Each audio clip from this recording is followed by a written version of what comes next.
Kalukuhan!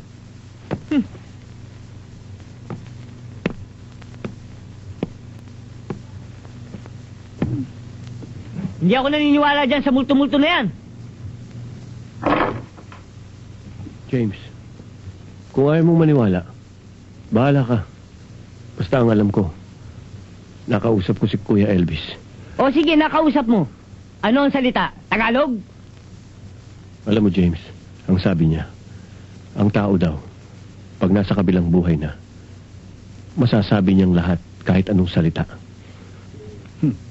O sige. Sige na, sige na, sige na. Nakausap mo si Elvis Presley. Naging bisita mo si Elvis Presley. O ano pinainom mo? Kape o soft drinks? Ayaw niyang uminom. O bakit? Masama daw sa ulcer niya. O, kita mo nung niloloko mo ako. Teka, patay ko nakikipaglukuhan sa'yo eh. Kung naiingit ka, bakit hindi ka gumaya? Gusto mo makausap si James din?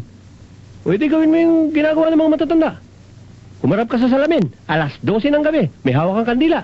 Kung gusto mo. Elvis ha! Patay ko dinadami mo sa kalokohan mo! Tumatanda kang paulong! Basta ako, hindi ako naniniwala! Hindi! Hindi! Hindi! Shit!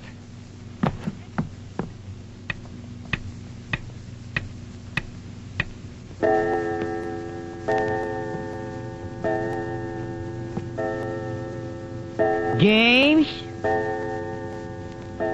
James? I'm here! You don't let... James?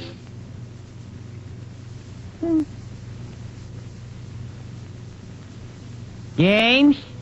I'm here! You...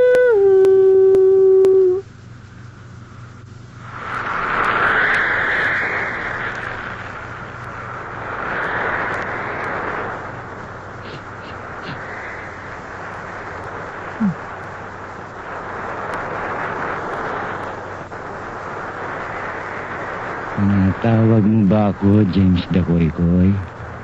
Idol? Ikaw nga ba yan? Oh my God! Totoo nga ang sinabi ni Elvis! Totoo nga! Totoo ang ibig mong sabihin. Totoo nga palang pwede kang makausap? Bilisan mo lang, baka dumating pa ang mga kalaban ko. Ano mga kalaban? You must be kidding.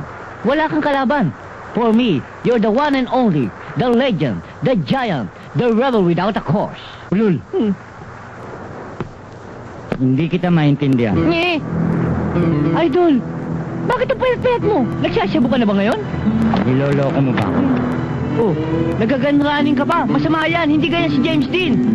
Sinong James Dean? Hindi ikaw si James Dean? Hindi ako si James Dean. Eh, sino ka? Ako si Jesse James.